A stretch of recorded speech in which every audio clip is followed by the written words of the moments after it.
You do whatever the tube tells you. You dress like the tube, you eat like the tube, you raise your children like the tube, you even think like the tube. This is mass madness, you maniacs. In God's name, you people are the real thing. We are the illusion. When people come and see me nowadays, I'm having to ask questions that I didn't have to ask before. And the question that I'm going to centre on today is, how is your screen usage? This was not a question I was asking people 20 years ago because screens had not yet emerged as the all-pervasive, all-consuming things that they are today. So in this video, I'd like to talk about the impact of news, entertainment and social media on our mental health and what we can do as individuals to distance ourselves from its impact so that we can live our lives more fully. Hi, I'm Laura and I'm a counsellor in the UK. If you're new to the channel, welcome. It's lovely to have you here. We're all on our screens all the time. People can't even go for a walk nowadays without scrolling on their phones. On more than one occasion, I've been passed by walkers in the countryside listening to 24-hour news channels on loudspeaker. My husband actually saw a woman walk her pram directly into a lamppost while staring at her phone a couple of weeks ago. People don't go for coffee and just talk to one another anymore. I've seen families, as I'm sure you have, dressed up and spending a fortune on eating out only to sit across from one another staring at their phones in silence. This new normal is tragic and disturbing. And don't be fooled by the look of urgent intent on their faces. They're not looking at important notifications or last-minute invitations to social events. They're checking what a neighbour's wife looks like in a bikini, how thin a work colleague is, or nodding in agreement to a post about how ridiculous left-wing people or right-wing people are. They're watching footage of natural disasters on the other side of the planet or reading about the latest health scare, environmental catastrophe, disease, or in what way the world is probably going to end this week. Now, I'm not saying for a second that news or social media doesn't have its place in the world. Of course it does. And it is, of course, important to think about areas of life that could impact us all and what we might be able to do about it. But it's the doing that matters, not just the knowing. Studies suggest that taking action on issues that are important to you can mitigate the distress they cause. Join or start a group that works towards fixing the issues you feel passionate about, and you will feel more empowered and less helpless. What I'm talking about here is the endless scrolling and the disconnect from our own lives that it creates. I fear that this socially acceptable addiction, which is what it is, to news, entertainment and social media is playing a staggering role in the deterioration of our mental health, creativity, physical well-being and relational intimacy. Something I ask my clients to do on a regular basis is to pay attention to people the next time they are out in a busy public space. And I'm inviting you to do this today. The next time you go out, either to the shops or for a walk, really look at people. Really pay attention to their body language, to the way that they hold themselves. What you might notice is that a lot of people look sad and tense. They look downtrodden. They're slow. There's no bounce in their step. People don't have a sort of head up, shoulders back kind of a look about them anymore. Moreover, a lot of people look physically unwell, pale and weak, like they aren't moving enough or taking care of themselves properly. And I'm not saying everybody, of course, but what I am saying is that it does sadly appear to be a high proportion of people. There are obviously multiple factors at play here, but I'm convinced that the information pouring into people's psyches via their devices is a significant contributing factor. So I've started to regard news and social media as a sort of abusive force in the world, not too dissimilar to the individual abusers. These people tend to isolate their victims from others and then ruin their sense of selves. They do this by using endless criticism and fear, and by instilling a sense of hopelessness. They frighten their victims. They may say things like, "Compared to this other woman, you are ugly. As long as you do what I tell you, everything will be fine. I have to hit you to get your attention." That's all present, isn't it, within the media now? We're all examining ourselves in comparison to images of other people, and it's coming at us rapid fire for some, particularly our children, all day, every day. The endless doom and fear coming at us from the news, the topic changes, the situation changes, or the event or person that we're supposed to be afraid of or hate changes. But the ever-present point is you're supposed to be afraid and ashamed and angry and helpless. Think about how an abuse victim suffers at the hands of a tyrant, how it changes their personality, how they might go from being a confident, independent person to feeling a crushing sense of anxiety, low mood, low confidence. They may lose hope and faith in themselves, in others, and in the world at large. Is that happening to us now? Have we become victims of a different kind of abuse? Has it been so insidious, this rise of information consumption, that we haven't noticed it happening? Could this be a reason so many people are suffering from disorders like anxiety, depression, addiction, dysmorphia, and dysphoria? Here is what Rutger Bregman has to say on the matter in his beautiful book, Humankind. Imagine for a moment that a new drug comes on the market. It's super addictive, and in no time everyone's hooked. Scientists investigate and soon conclude that the drug causes, I quote, a misperception of risk, anxiety, lower mood levels, learned helplessness, contempt and hostility towards others, and desensitization. Would we use this drug? Would our kids be allowed to try it? Would government legalize it?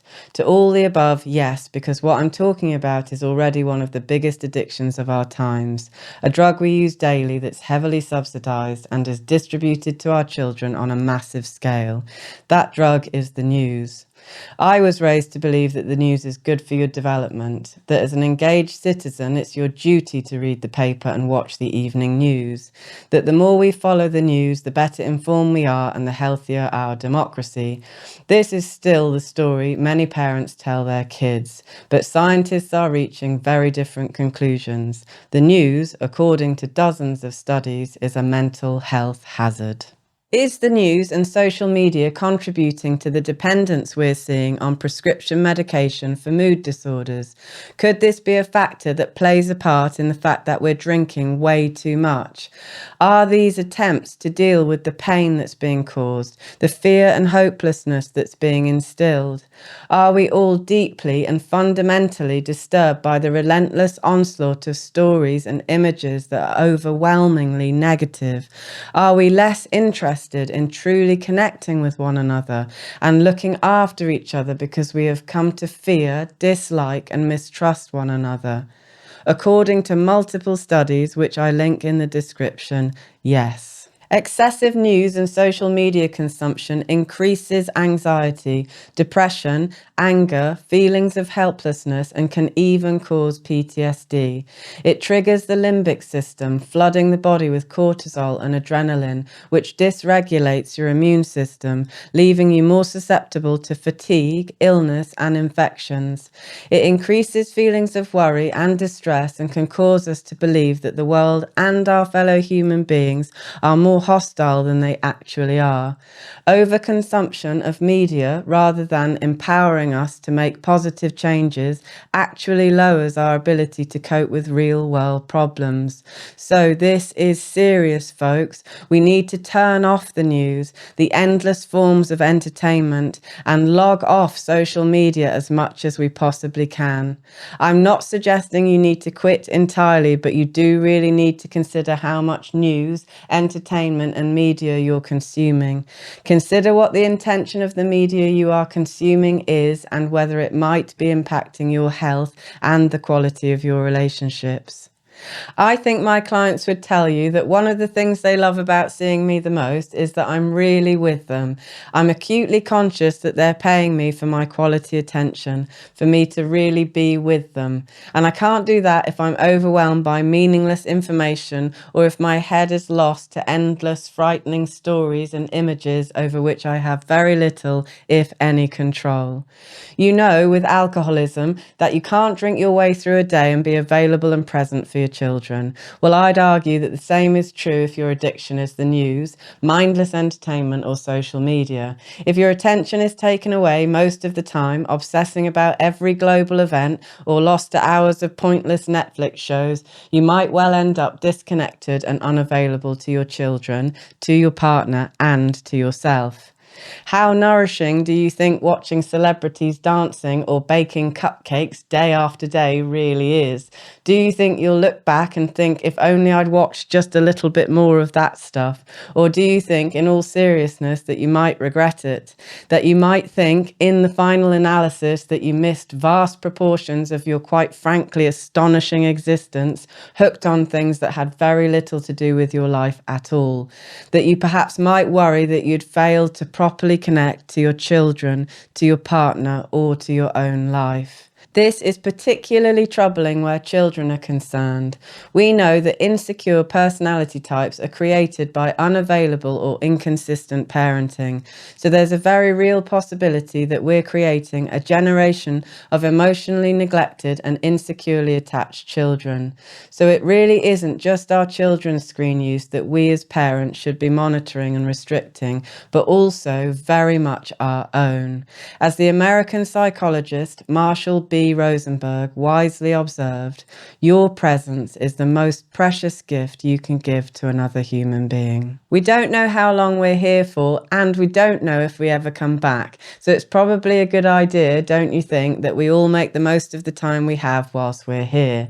Imagine how much more we could achieve in the world and how much richer our relationships might be if we were more available and less distracted and disturbed by our devices. Imagine if Lennon and McCartney were given smartphones instead of guitars, if Aristotle was intellectually satisfied by Twitter, or if Van Gogh's self-portraits were all taken on an iPhone. Imagine what you could achieve in your career, in your marriage, with your kids, or in your pursuits if you were more finely attuned and connected to your own reality. What might we achieve as a species if we took genuine responsibility as individuals for working out how to use these technologies responsibly and for positive ends? Putting our screens down isn't going to be easy. They're obviously hugely addictive to us. But if they're a problem for you currently, you can make some simple steps in the right direction today. Put your phone in the glove box when you arrive at the restaurant. Leave it at home when you go for a walk. Enforce a no phones at the table and/or no phones in the bedroom rule at home. Turn off notifications. Set app time limits. Turn your phone off at the same time every day and leave it off. Notice when you unconsciously reach for your device and make a decision to leave it where it is. Use screens the way a moderate drinker might choose to use alcohol, mindfully, in moderation, and with an awareness that too much is bad for your health. Good luck. Let me know what you think or how you get on in the comments. I do try to reply to as many as I can. I hope to see you next week. In the meantime, tell the truth about where you are with media and with the news. Is it making you sick? Put the screens down for a while. Your life will dramatically improve, and so will the lives of the people you love, I promise. If you honestly find that you can't stop, get help. Don't lose another year or 5 wasting your precious life. Look after yourself. Pay attention to yourself and to those you love. Take the quality of your life seriously because you deserve that. We all do. If you enjoyed this video, and I hope that you did, then please consider subscribing as there's lots more like this on the way. I hope very much to see you next week.